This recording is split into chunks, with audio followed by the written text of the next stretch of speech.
Trump said the following about you, quote, "Look at that face. Would anyone vote for that? Can you imagine that, the face of our next president?" Mr. Trump later said he was talking about your persona, not your appearance.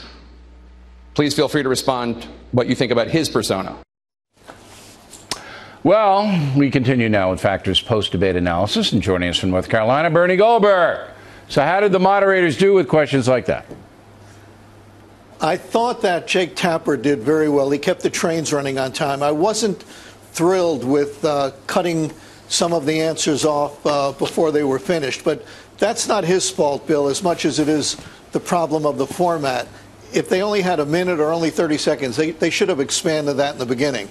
As for Hugh Hewitt and Dana Bash, I'll be looking for their pictures on milk cartons in the morning because they're missing in action. Yeah, they weren't there very much. I'm not clear on what that was. Yeah, but what about the Trump had 17 minutes, close to 18 minutes, and Scott Walker had barely 7, because the questions were all about Trump said this, Trump did that, as we pointed out earlier. I didn't think that's really getting us anywhere. Do you? Now, as I was watching it, it occurred to me that you could only score points, and excuse me for being obvious here, you can only score points when you're on. And when you're not on for a long period of time, your letter grade goes down in my book because it's as if you're not important. So, yeah, I'm with you on that. Yeah, and it was all about kind of trivial pursuits. No, but I thought a lot of the questions were good questions. They would have been good in a format like this. A one-eye, what'd you do that, you pinhead.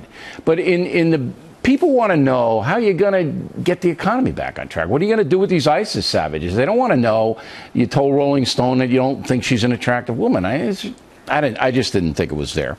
Anyway, you have grouped the candidates, the contenders, from A to C, I think. Give me the A first. That's right. Can I give you the C's first and work up to the big finish? Sure, whatever you want. Okay. I thought Walker, Huckabee, and Cruz got C's, not because they weren't good, but because I don't think they especially helped themselves. Rand Paul, whatever you think of him, whatever you think of his views, is a very thoughtful guy, and I give him a C+. I gave Carson a B. He delivered what he normally is. I don't think he exceeded expectations. I give Kasich a B also. And I thought Bush, again, whatever you think, if you think he's too moderate, fine, I understand. But he's also a thoughtful guy, and I gave him a B+. And I gave Christie a B+ because he does pop on the screen, and that's important in politics. I gave 2 A's. Marco Rubio, who I thought was really good, and Carly Fiorina, who I thought was really, really good. I think she could soften the persona a little bit. That wouldn't hurt. Right. And Trump, I give detention. I give a detention to Trump, and I can't give him a grade until he leaves the principal's office. But he says things that says some things that make sense. I think he just needs to stop and Rove and Krauthammer and all of you guys are making an enormous mistake on Trump. Okay, and if I had to grade Trump tonight, I would have given Trump a B. All right, because he was under so much pressure. CNN wanted to make it all about him. All right. The questions were all about what he did and that he had to be a reactive rather than proactive. And as you know, in a debate, if you're proactive, you're much more authoritative than if you're reactive. So I would have given him a B. But what he does is that he has now set the agenda. He has set the political agenda in this country. And I think that is an extraordinary achievement that is mocked by people who don't like his politics. And that's what I think you were seeing. You know what, Bill?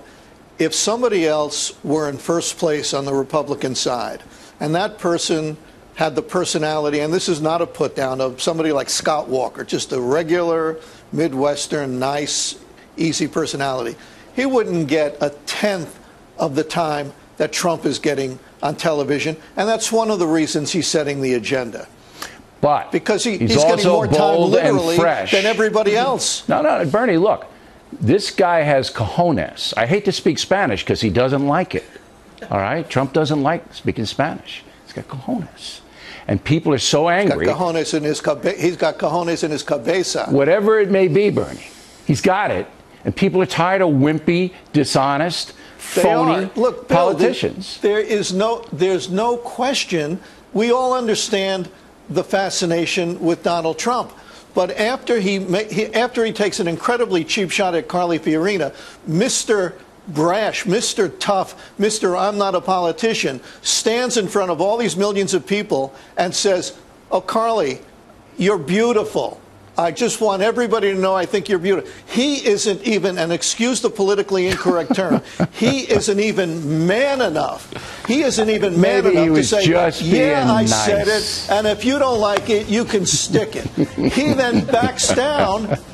You know, look, did you see what Carly Fiorina did? Did you see the expression on her face? You would have backed down too. All right, she was a woman on a mission tonight. She was great. Let me say one thing very quickly. Not only was she great, but if she had as much time, if all of you people who have the control of the media, all you moguls, gave Carly Fiorina as much time as you've given Donald Trump, she would be in first place with 30% of the vote now. She's a contender. There's no doubt about it. Bernie Goldberg, everybody.